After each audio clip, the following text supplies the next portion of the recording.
明朝。因為佢屬虎，所以嗌唐伯虎，唔係斷估。江南四大才子之首，佢去到邊 fans 跟佢走。男女都咁受歡迎，有人就話佢好多情。考狀元雖然冇出貓，但係考下都瞓着覺。你或者覺得佢傻傻地，但係你根本唔明佢心理。情人談情話過節要送花，古今都喜愛吧。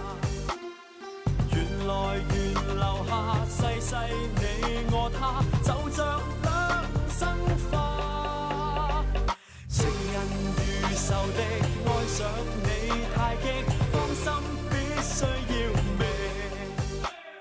情長從無敵，卻要轉角色，力敵美豔女色。港式女仔拍好係無數，去到邊咧左擁右抱，但係咁多對象冇一個了解佢，所以佢仍然覺得咁空虛。直接到去認識秋香，但係秋香又覺得佢好娘，為咗秋香佢乜都制，混入華府做咗人哋奴隸。唉，今日中咗美人計，但係佢最想做人世。呢個美人真係冇心肝，不停喺度咁玩華安。到呢度係時候閃，夠鐘睇秋香露點。寧王為人陰險奸詐，順口開河邊信得過㗎？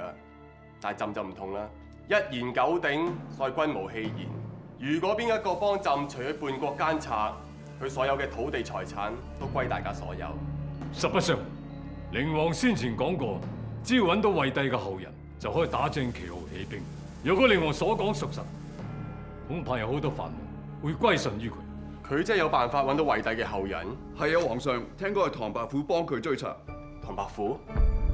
夏侯大將軍，你同陳王到底幫邊邊？冇錯，之前同我哋一齊商量結盟，之後又去見皇帝，究竟想點啊？對我哋嚟講，幫寧王同埋幫皇上都係一樣啫。總之邊邊勝算大，我哋咪幫邊邊咯。打仗嘅嘢好講天時地利，變數好多，邊方面勝敗好難講。寧王話揾緊惠帝嘅後人，若然成功就天下歸心，一呼百應，自然穩操勝權；若然唔係，當今皇帝就係正統，大部分人都會繼續支持，寧王亦會不戰而敗。當今形勢極為微妙，如果押錯住，就會死無葬身之地。只要我哋團結結為同盟，攻守同心，到時睇下係咪真係有惠帝嘅後人，先作表態。豈有此理！一個二個都看風使嚟。佢哋話要等我揾到惠帝嘅後人翻嚟之後，先決定幫唔幫我。佢哋咁做都想明哲保身啫，全部都係小人，牆頭草兩頭蛇。哼！等我仲諗住佢哋幫我成就大業之後，我就分啲封地俾佢哋。而家他日我大權在握，再好好地同佢哋算呢一筆帳。唐伯虎，我已經幫你準備好船隻、隨從同埋翻譯，聽日就可以起航。係王爺。無論如何，你一定要幫本王揾到惠帝嘅後人翻嚟。在下定必竭盡所能。而家形勢危急，為你又好，為你身邊嘅人又好，今次你只許成功，不許失敗。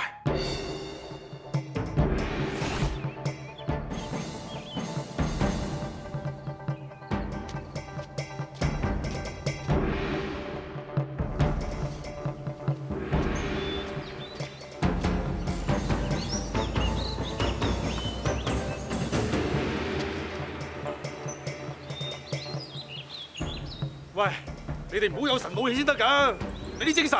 係。保家衛國，保家衛國，男兒有責，男兒有責，上陣殺敵，上陣殺敵，絕不手軟，絕不手軟。姐夫，姐夫，到你摸牌啦。哇，得瞌眼瞓啊你啊？我同我啊。哎呀，爹啊！呢隻好生張喎，打隔離嗰隻叫五飛啦。係喎，做乜我睇唔到啊？啊，你兩隻塘邊鶴啊，心水清啊，學嘢學得咁快脆啊！喂，講明塘邊鶴不得依人鬆降噶喎。哎呀，你想食邊隻啊？我打俾你食啦，咧食咩食咩嚇？我先冇咁蠢啊，我等字幕，成日流長，咁快打完啊，我有排捱。唉，咁樣打馬吊法啊，真係冇意思。唔打馬吊咪仲冇意思，日日係咁換到係人係鬼啊，都發毛啊！頭先我見到廚房隻老鼠啊，問佢點解滿面毛，鬧我，咪悶到發毛咯。哎呀，老爺啊，到底呢啲日子仲要捱幾耐啊？打馬吊悶極啊，都過真係打起仗上嚟，到時死得人多啦。老爺，大夫人、二夫人啊，秋香同唐景如翻出嚟啦！出去！我哋點啊？幾時先可以解禁啊？又有韞喺度，遲早韞到發癲啊！你哋每一輪嘴咁問啦，等伯父佢。伯父哥哥，伯父哥哥，我哋華家嘅救星到啦！有冇咩好消息話我哋聽啊？係放心啦，老爺，以前我哋華府無論發生咩事，都係唐解元幫你化險為夷嘅。係啊，今次都唔會例外㗎。有咩話，老爺？係今次我哋過嚟係想同你道別嘅。嚇！你去邊度啊？因為聽日我哋會去暹羅去幫寧王辦事。你嘅意思係咪去完暹羅，我哋就可以解禁啊？係啊！你做咩吞吞吐吐啫？講啦！係咯，你直講啦！死啦！我哋係咪成世都要困喺度啊？吓，唔得㗎，伯父哥哥，我哋會悶死㗎！你一定要帶我哋出去啊！係啊！一人做死人當，我話晒都係天地盟嘅人，我預咗打呢場硬仗啊！伯父，但係華家上下所有人都係無辜嘅，今次你一定要諗辦法救佢哋。阿爹啊，你唔好俾咁大壓力伯父啦！你救下我哋先得啦！係啊！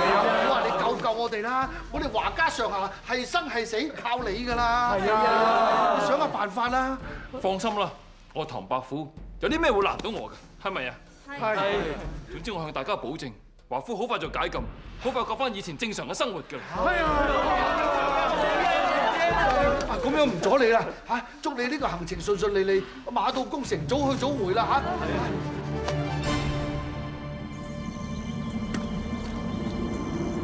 嚇！頭先真係多謝你啊！其實一直以嚟我都當華夫係自己屋企，但係屋企有事我就咩都做唔到，反而你幾句説話，唔單止安咗佢哋嘅心，亦都令我放下心頭大石。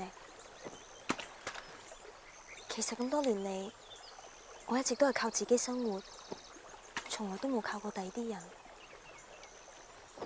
但係我而家先發覺，原來有人依靠係一件好幸福嘅事。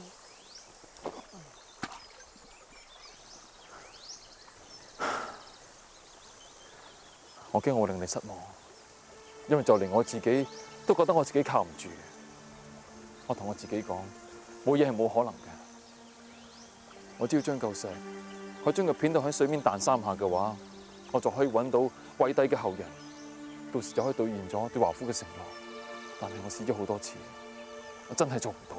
聽日就要出發啦，一件我自己都冇把握嘅事，仲要俾個假希望人哋。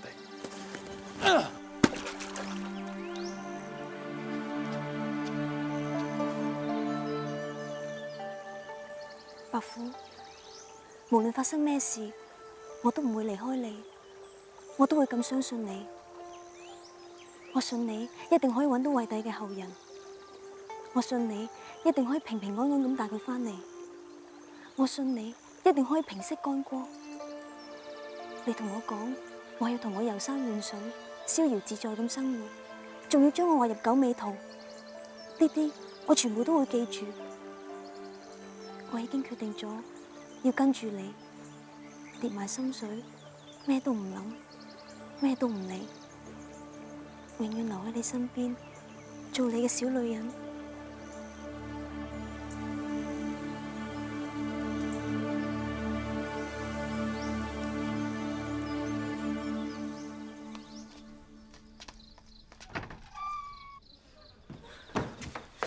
石榴你好，咦？你做咩喊啊？我冇事啊！你冇事？死仔！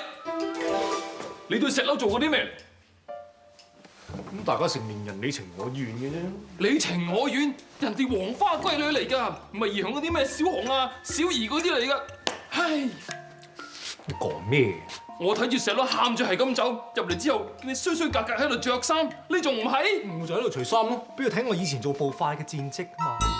你都見過㗎。啊，佢嘅人真係好鬼眼淺嘅喎，一睇完之後喊到爸爸聲。咁有啲咩成年人咩？咁大家成年人情到濃時你情我願，拖下手仔好平常啫。咩話？你話你同石榴？如果唔係無啦啦點會俾達拉佢睇？我先見到梨花大雨，楚楚可憐嗰個樣，索㗎。咁你快啲講啦！你哋兩個到底點樣開始㗎？一段轟轟烈烈嘅愛情誕生，同一般淡而無味嘅感情發展咧，當然有所分別啦。你哋嗰啲咩凡夫俗子、三笑定姻緣話，阿長表面嘅，我同石榴就唔同啦。三喊定終生，正所謂三喊姻緣。三喊姻緣啊嘛！第一喊，上次王爺帶兵馬嚟三寶堂，嚇到石榴魂飛魄散，類似戀愛語。我好記得，當時佢嘅眼淚好似針一樣，千支針插在我心，幫你抹眼淚。死你咁好心啊！你累死我哋，累死我哋，累死我哋！喂，我記得清楚，佢當時明明係砰砰聲係咁打你嘅喎。不打不相識，打出愛火花。得啦得啦，咁第二喊咧？第二喊，我好記得係幾日前。究竟咩事？我有咩可以幫到你？你真係可以幫到我？咁除咗錢之外，乜都得嘅。石榴呢次嘅淚水，猶如山洪暴發，一發不可收拾。佢真係多。嗰個傻妹真係啊！如果我係佢，我喊專機嚟提霸添啦！你聽阿秋香同我講啊，話個傻妹傻到將成百兩人嘅銀票同埋污糟衫一齊洗，搞到連渣都冇啊！你話陰唔陰公啊？陰公真係，唉！就算佢為咩而喊都冇所謂，最緊要佢嘅淚水能夠滋潤佢乾涸已久嘅心靈咪得咯。咁啊，第三喊咧嚇？哦，第三喊就係今朝。屈基，呢個平安符我專登求俾你㗎，你記得無時無刻帶喺身邊，佢會保佑你平安大吉、大步攬過㗎。原來我喺阿石榴心目中係咁重要，佢為咗我擔驚受怕，喊到梨花帶雨，真係我見猶憐。我有咩辦法唔心動？莫講話石榴啊！就連溫展鵬見到你都淚流披面啊！因為石榴知道我哋聽日出發去暹羅，話幫我哋作福兼占卦喎。占咗啲咩卦？張卦文就係醉臥沙場君莫笑，古來征戰幾人會。我睇完之後我都想喊。你妒忌啫！你妒忌我同石榴恩愛。總之我話你知。喺緊急關頭嘅時候，我唔該你，唔好咁多兒女私情，費事累人累物。時候都唔早噶啦，早啲瞓啦，聽日早船啦。你武功雖然好，但記住唔好衝動逞強，有啲事上嚟，我驚我翻唔切嚟幫你打官司。你自己知自己事，打又唔夠人打，跑起上嚟又喘晒氣咁，有啲事上嚟，我輕功幾好都飛唔到過嚟救你㗎。你好好照顧自己啦。你都係啊，萬事要小心。基基啊，人哋怕你食唔慣船上邊啲嘢，今朝啊專登整咗啲糕點俾你帶上船同伯父食㗎。多謝。不過我驚今次一去，唔會再有機會食你啲嘢。誒，我唔準你亂講嘢。人哋啊仲諗住等你翻嚟同我生小基基㗎嘛。不如而家生你個死人頭啊！你啊，去到暹羅啊，唔好諗住掂其他女人啊！如果唔係，我唔放過你啊！我屈機應承你，如果我掂第二個女人嘅話，我俾人閹做太監。你講嘅死鬍鬚仔！係你點捨得啊你？伯父啊！伯父！好彩趕得切啊！郡主，你隻腳冇事啊嘛？我隻馬失蹄，我扭親隻腳啫。我幾驚你哋上咗船，冇機會同你講再見添。你似嚟同我訣別，多過係道別喎。唔好講嗰啲唔吉利嘅説話，你一定要平平安安咁翻嚟啊！係嘅，其實王爺仲緊張過你哋啊！隻船埋緊岸啦，兩位準備上路啊！係啦，伯父啊，差唔多啦。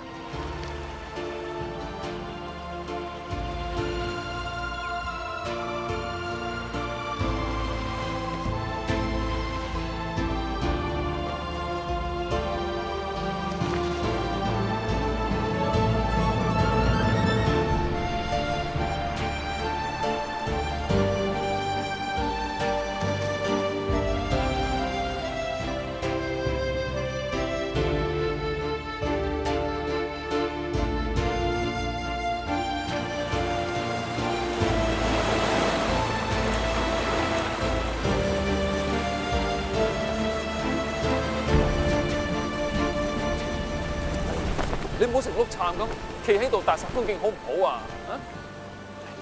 你畫嚟畫去都係啲山水畫，有冇啲新嘢？咁呢度唔係山就係水，仲有咩好畫？唔通畫你嘞噃？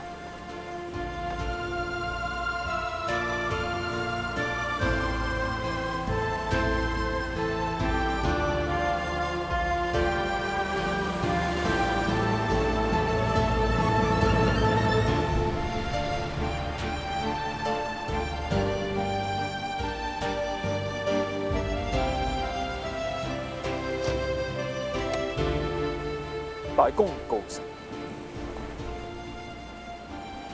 睇下，咦，你畫得幾好？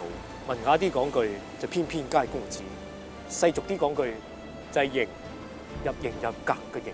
諗翻起嚟，我畫過好多人，就從來未畫過你啫。又係喎，有兩種人我先至會畫，第一係美女，你肯定唔係啦。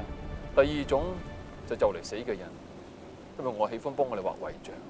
咁啊係，我一有咩冬瓜豆腐嘅話，起碼我子孫第日睇完呢幅畫之後，都知道我曾經同唐伯虎闖蕩江湖、中橫四海，佢哋一定為我而驕傲。屈機，你落嚟。一直以嚟，無論我去邊，我做乜，都冇考慮過你嘅感受，好似今次咁樣，就連俾你拒絕機會都冇，就拖埋你落水。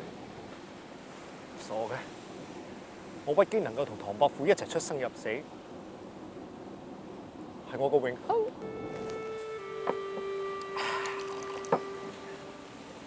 飲。既然美景當前，良朋相伴，更係把酒言歡。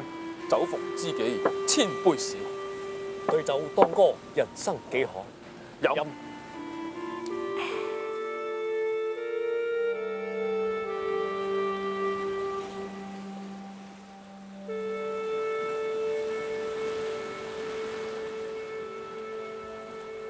唐家園，唐家園，前面就係暹羅啦。大家收拾行裝，準備登陸暹羅。真係奇怪，一上到岸，有種好和平、好與世無爭嘅感覺。如果唔知道係暹羅嘅話，等我仲以為係世外桃源添。唔出奇啊！行咗咁耐，揾個牌匾都冇。如無意外，根據羅盤上面顯示嘅方向，呢度應該就係地圖上面所指嘅波提里啦。若然你咁肯定，就唔使叫人分頭揾有冇地標啦。因為暹羅有好多個島嶼，而且個個差唔多，所以我想確定一下，萬一搞錯咗，就距離目標越嚟越遠嘅。嗰度有個牌，我去睇睇先。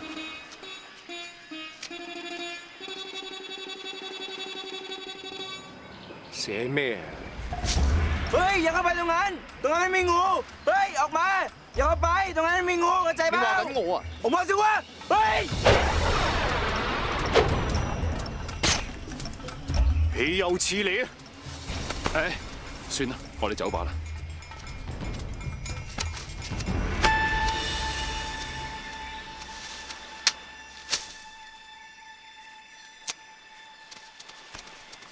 咩事啊？個牌講咩？哦，呢個牌咧係叫人小心毒蛇。唔怪得知啦，原來頭先佢係想警告你。โชคดีนะเนี่ยที่ฆ่างูตัวนี้ตายซะก่อนไม่งั้นอ่ะคุณอ่ะแย่แน่ๆ哦，佢話頭先屈機後面啊有呢條毒蛇，好彩佢及時殺死。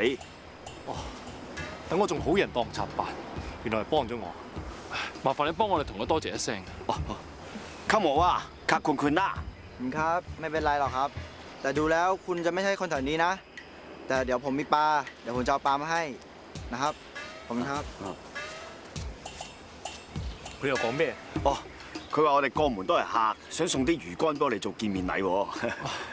大家素未謀面，幫我哋不特止，仲整啲好嘢嚟招呼我哋。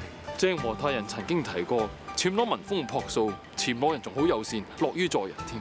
啊，係啊，唐家園，頭先去嗰邊見到有個牌，寫住呢度係波提里啊。咁你順便幫我問埋佢，邊一度係有好多唐人聚集嘅地方？好。G，นู่นไหมชาวจีนเขาอยู่กันที่ไหน？哦，เฮ้ยแกรู้ไหมพวกชาวจีนมันอาศัยกันอยู่ที่ไหน？你估佢又做咩？呢位暹羅小兄弟應該唔多清楚，於四圍幫我哋問人。喂，ใครรู้บ้างว่าชาวจีนอยู่ตรงไหนวะ？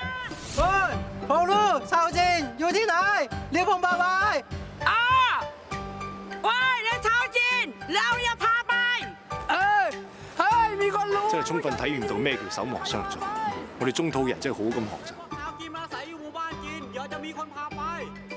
ผมคิดว่าคนในหมู่บ้านของผมอาจจะรู้ว่าพวกชาวจีนอาศัยกันอยู่ที่ไหนเดี๋ยวเขาจะพาคุณไปเอง佢哋話唐人咧多數聚居喺唐人村，佢哋有一個村民咧可以為我哋帶路。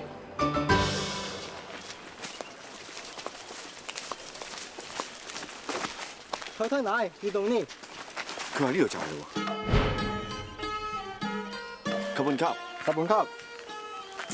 我哋行。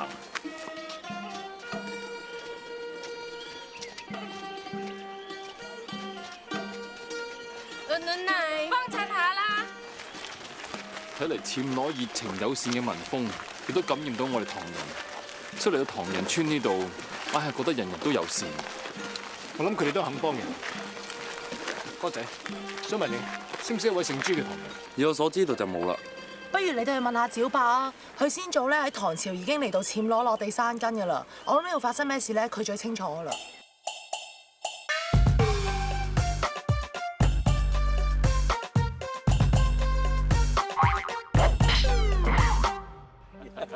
係啦，話時話啦，都好耐冇唐人喺中土過嚟咯。記得上一批就好似係唐末明宗時期嚟㗎。哇，係啦，中土最近有咩大事發生過？多啦，由唐末到而家，中土經歷過幾次嘅改朝換代。自從由朱元璋推翻元朝蒙古人統治之後，就建立明朝。而家當今聖上係明武宗。哇！中都發生咁多大事，變化咁大啊！哎呀，我哋呢條村啊，呢幾百年嚟都發生過3件大事啦。我哋嘅祖先啊，以前養雞嘅。500年前咧，佢就唔養雞咯喎，養豬啊！咁300年前咧，佢又唔養豬咯喎，咁啊轉去養牛。前年開始咧，咁我哋諗下都係乜嘢都唔養啦，即係就種田啦。咁即係變得翻天覆地，勁過中土好多。係唐人喺暹羅生活安定，與世無爭啫。阿趙伯，我想問下呢條村嗰度有冇姓朱嘅唐人啊？係啊，趙伯，呢個人好重要嘅，你諗清楚。姓朱，我記得有幾戶人家姓朱㗎。嚟，快啲！介紹你哋識嚟，呢個阿木，佢姓朱㗎。朱兄，清楚。坐。阿朱大哥。請問你嘅先祖係中土邊一個朝代移居嚟暹羅嘅？咩朝代我就唔記得啦。不過我先祖係一個好巴閉嘅。係，在後屈機，向北元第70代後人。既然大家名門後人，咁即係同聲同氣。咁啊，借問聲，你先祖有幾巴閉？佢叫朱乜水咧？佢叫諸葛亮。諸葛亮？咁請問兄台你高姓大名？我咪叫諸葛木咯。哦，原來你係姓諸葛，而唔係姓朱嘅。乜諸葛都係姓嚟嘅咩？阿諸葛木，我仲以為你姓朱叫做葛木添啊！咁我想再問下，你知唔知附近有邊家人係姓朱啊？係啊，呢個人好重要。當年鄭和大人遠道而嚟，都係想揾佢嘅先祖。姓朱嘅我就唔識，不過鄭和大人我就識。我哋波提里附近仲有一間鄭和廟添。係？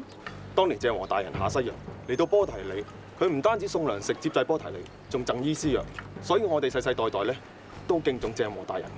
係啊，嗰個鄭和大人咧，我哋當咗佢生神仙咁噶。咁嬲尾佢係死咗啦，死咗我哋村嗰啲人咧，即係起咗間廟嚟供奉佢。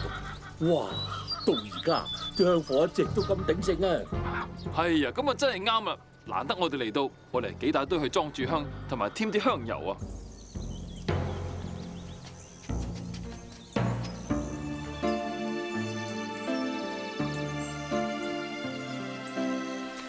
波羅拉集的賴二世5年，即係中土嘅邊一年呢？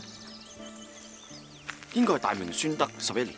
鄭和大人係宣德8年過身，咁即係話呢一間廟係鄭和大人過身後3年之後先起。鄭和大人曾經放過惠帝，有恩於佢，咁好可能係惠帝同埋佢嘅後人曾經嚟呢度拜祭過佢。咁咋啦？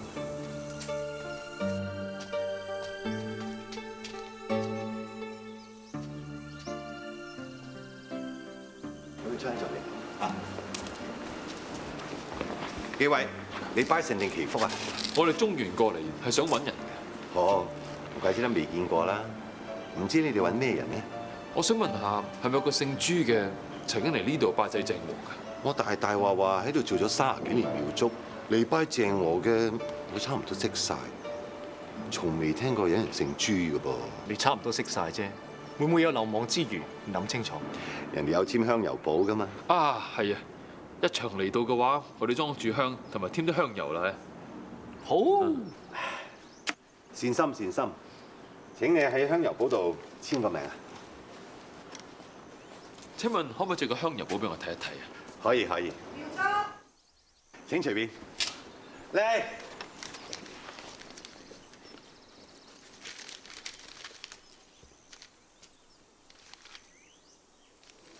你睇呢度牛八春，揾唔到個姓朱揾嘅姓牛嚟頂當，你唔係吧？你睇個牛字，通常牛字係直落收筆，但係佢呢度係個勾字嚟收筆嘅。唔知你想講咩，白虎哥？嗱，如果牛字就要直勾嚟收筆，如果喺兩旁加一撇一捺，會變成個咩字？朱字。惠帝一直擔心成祖皇帝派人追殺佢，所以嚟到暹羅之後，一定改名換姓，掩飾身份。你又話惠帝將自己改姓牛，雖然佢將個朱字拆開，改為牛八，但佢同佢後人嘅心底依然都唔想棄祖忘宗，所以每當寫個牛字嘅時候，都餘勢未完，仲有落筆之勢。惠帝嘅後人就係牛八春。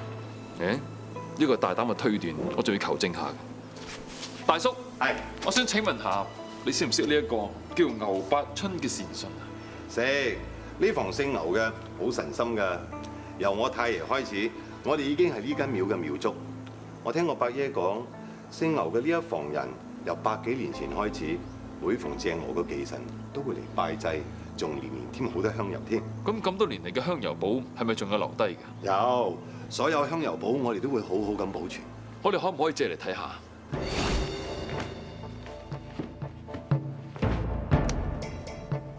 呢幾本有個姓牛，牛八生，似冇間斷過。有啦，你過嚟睇下。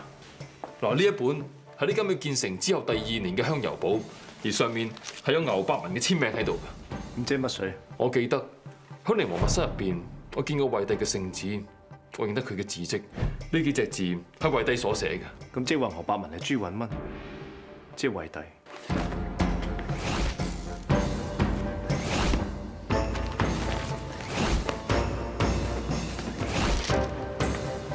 嗱，每年喺鄭和忌辰嗰度都有牛八文嘅簽名，直至到5年之後，呢個牛八文嘅簽名就變成牛八幫。會唔會當年惠帝過咗身，牛八幫就係佢個仔？好有呢個可能。嗱，如果我哋推斷係正確嘅話，咁即係話惠帝嘅血裔係繼續流傳在世，直至到牛八春嘅。咁我哋快啲揾牛八春嘅。兩位有冇嘢要幫手啊？大叔啱啦，係。我想請問你邊度可以揾到牛八春嘅？咁你真係問起我啦。我係知佢姓牛，咁啊年年山長水遠嚟拜鄭和嘅。至於佢住喺邊，我就唔清楚啦。咁你知唔知佢幾時再嚟鄭和廟？佢3日前鄭和個忌辰先嚟過，睇怕都要到下一年先會見到佢噶啦。成個波提你問晒咁滯，都冇人識牛八春。惠帝為咗掩飾身份，連姓都改埋，仲匿埋一個咁隱蔽嘅地方，又點會咁容易俾你揾到佢嘅後人啊？唔通我哋要留喺度等多年？而家靈王同皇上馬上就要開戰啦，就算到時揾到，恐怕已經太遲。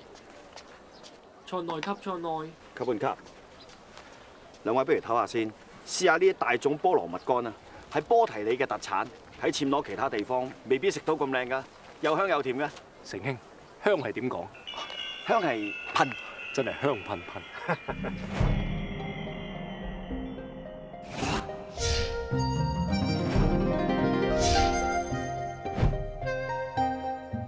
係咧，係咪暹羅好多地方都有自己獨有嘅特產嘅？喺暹羅每個地方，佢嘅水土同氣候都唔同，所以佢哋都有唔同嘅特產。咁我就有辦法揾到牛百春。牛百春3日前嚟拜祭嘅時候，佢冇帶啲咩特別嘅土產祭品咁啊？都係啲鮮花啊、椰子、蝦乾，冇乜特別嘢啫喎。啲祭品仲喺唔喺度？喺度。我可唔可以每頓同你買少少啊？唔使，我送啲俾你啦。多謝晒。小白，喺暹羅咩地方先有呢啲特產嘅？呢啲椰子啊，暹羅度度都有嘅。呢啲花咧，暹羅人就叫做曼代蘭 （Vanda）。呢啲品種嘅曼代蘭 Vanda 咧，喺萬霞、掘龍谷同埋大風坳先至有。呢啲蝦乾應該係大河蝦共咩攬近啊又應該就係流川河同埋淮山河先有嘅。淮山河、流川河最近嘅就係掘龍谷。即牛百春可能喺掘龍谷。掘龍谷距離呢度路途遙遠，事不宜遲，我哋立即起行。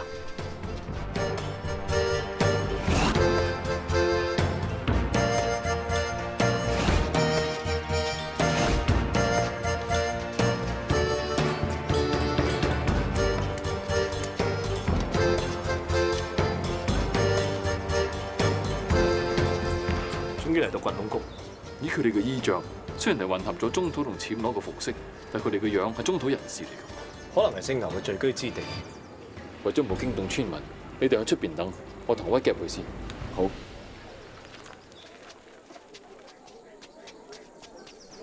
請問呢度有冇人姓牛㗎？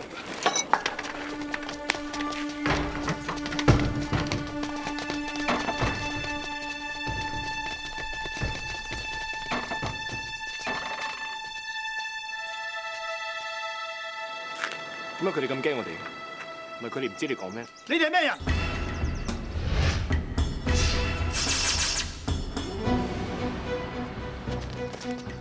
借問聲，呢條村係咪有位叫做牛百春嘅人？我哋條村冇牛百春呢個人，我諗你哋揾錯地方。我哋好遠由中土嚟，我哋真有好緊要嘅事揾牛百春商量。我係呢條村嘅村長，我話冇就冇啦，請你哋立即離開。咁借問聲，呢條村係貴姓？我哋條村姓乜嘢唔關你事，何況我哋條村一向都係自成一局，與世無爭，更加唔歡迎外人喺度騷擾。你同我扯？唔係啦，我哋真係村長話咗冇就冇啦，唔該晒。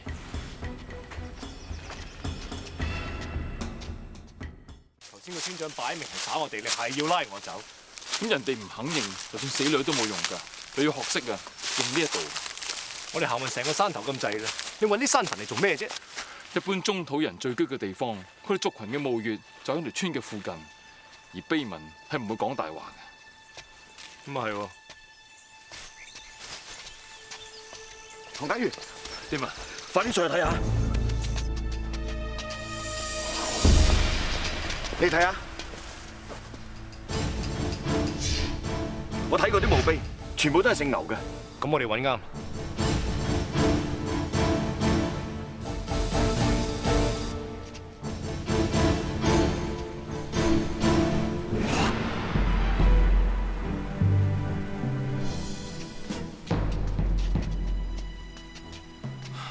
終於都揾到啦！牛百文，唔通呢個偉帝嘅墳墓？冇錯，偉帝曾經係一國之君，所以佢對陵墓係非常之講究。而呢一個墓穴係面向東面嘅，從來只有皇帝嘅陵墓先至可以坐向東面，所以呢一個陵墓一定係屬於偉帝。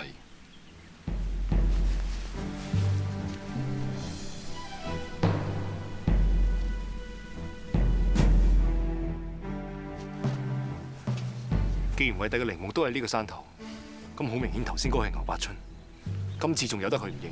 姓朱嘅人改名換姓，仲匿埋一個咁偏僻嘅山谷，都想避開大明嘅追查啫。所以就算唔認，都人之常情啊。咁點算？佢唔認都冇符。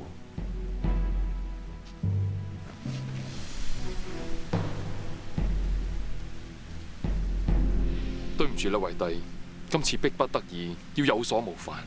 我都話我唔係姓牛啦，點解你哋係都要喺度糾纏不清？若果再喺度囉囉嗦嗦嘅話，唔好怪我唔客氣喎。村長，你唔好咁勞氣。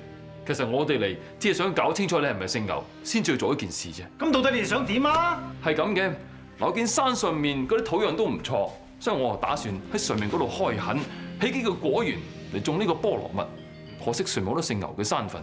不過唔緊要，既然你唔係姓牛嘅話，我哋起晒嗰啲山墳啊，你都唔會反對噶啦。啲山墳唔剷得，你哋萬萬不能咁做。做乜咁緊張啊？難道你姓牛㗎？係，山上面嘅山墳的而且確我哋嘅祖先，你哋絕對唔可以咁做。但係你哋根本唔係姓牛，你係姓朱嘅喎。你之所以隱姓埋名，因為你哋乃係大明惠帝朱允炆嘅後人，我有冇講錯？你到底係咩人？在下乃大明解元唐伯虎，今次得罪冒犯，實在逼不得已。我乃受人所託，要將你帶回中土，取回大明江山。你要我翻中土做皇帝？惠帝大明正統，既然你係惠帝嘅後人，翻去做皇帝嘅正統嘢。雖然我哋隱居山林，但係無憂無慮，與世無爭。我根本就唔稀罕做咩大明皇帝。做皇帝喎，仁兄，你冇嘢嘛？我哋暹羅有句格言：文買未冚來，阿嚟 T 摘書，拍出聲，略冚來，你咪圖騰啦，挖我牛，咩挖球，咪讀書，及不得。可唔可以用中文講多次？意思就係爭名逐利太無謂，與世無爭點算傻？咁似你嗰句，別人笑我太瘋癲，我笑他人看不穿。村長，你講嘅説話好啱，但係你唔跟我翻去嘅話，咁中土就會天下大亂，為咗千千萬萬嘅老百姓，你點都要跟我翻去走一趟㗎啦。我離開中土太耐，中土嘅事根本就與我無關，實在恕難從命。但若果關乎全村人性命，你唔可以話唔關你事嘞啩？你就想屠村？你未免太睇小我哋啦啩？我哋唔可以，但當今聖上可以啦啩？你試諗下，我哋可以揾到你，朝廷一樣可以揾到你。到時朝廷大軍殺到，你話會唔會留一個活口啊？就算你而家搬都冇用，因為皇上一定會反轉成個暹羅，將你哋趕盡殺絕。到時你後悔得太遲。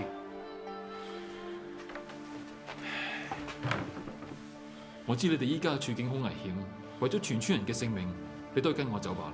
其實我都唔係咩惠帝嘅後人，我只不過當年逃亡嚟到暹羅，會合惠帝宗室嘅後人。牛伯春係另有其人。嚇！你講咗咁耐，喺鄭和廟簽香油嗰牛伯春唔係你啊？牛伯春年紀仲細，我係佢暫代嘅村長，所以代佢簽啫。咁真正牛伯春呢？佢而家喺邊度？你哋跟我嚟啊！踢緊蹴鞠個咪就係咯。當年惠帝避難嚟到暹羅，同其他下屬同埋宗室會合，跟住喺掘龍谷呢度定居。幾代以嚟，惠帝嘅後人都唔多，可謂血裔單薄。直到前年，伯春嘅父母喺捉魚嘅時候意外浸死埋，於今惠帝嘅後人就係剩翻伯春一個。王爺，好消息！唐伯虎已經揾到惠帝嘅後人，預計4日之後就可以帶佢翻嚟。好，咁真係天助我也啦！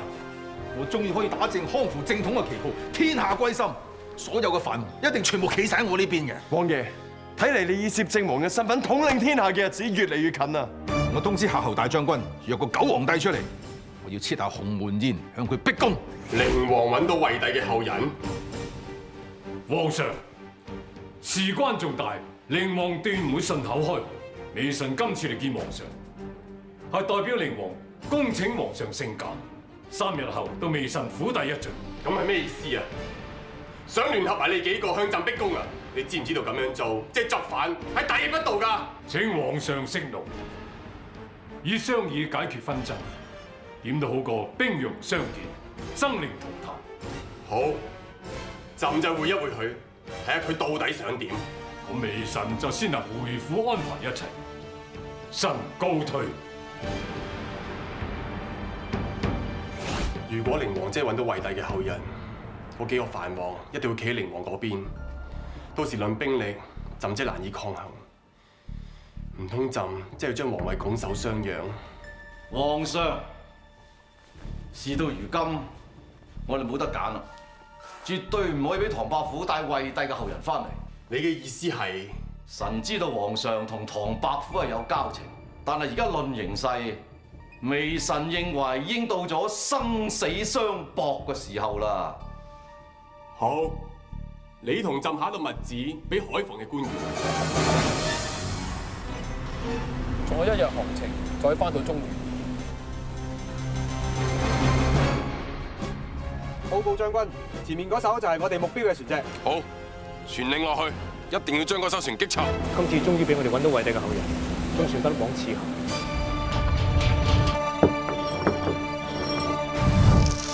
希望上天保佑，可以順利過關。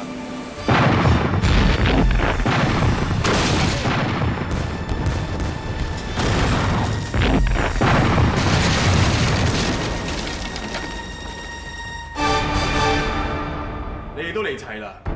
今日你哋幾個諗住同靈王一齊向朕逼宮啊？皇上請息怒，逼宮係亂臣叛黨嘅行為，我哋係大明嘅宗室，一定唔會咁做嘅。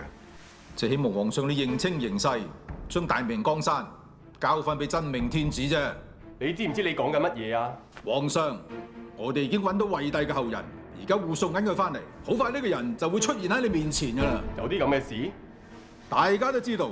惠帝先至係大明嘅正統，呢100幾年嚟我哋冇出過聲，係因為一直都唔知道惠帝同埋佢後人嘅下落。但係今日惠帝嘅血脈翻咗嚟，所以大明江山應該物歸原主。冇錯，我哋大家之前已經講好咗，如果真係揾到惠帝後人翻嚟，咁我哋當然認翻正統哥做皇帝啦。皇上，你聽到好清楚啦，而家幾位藩王同我同一陣線啊！以你嘅兵力，你根本毫無勝算嘅。你終於講出口啦！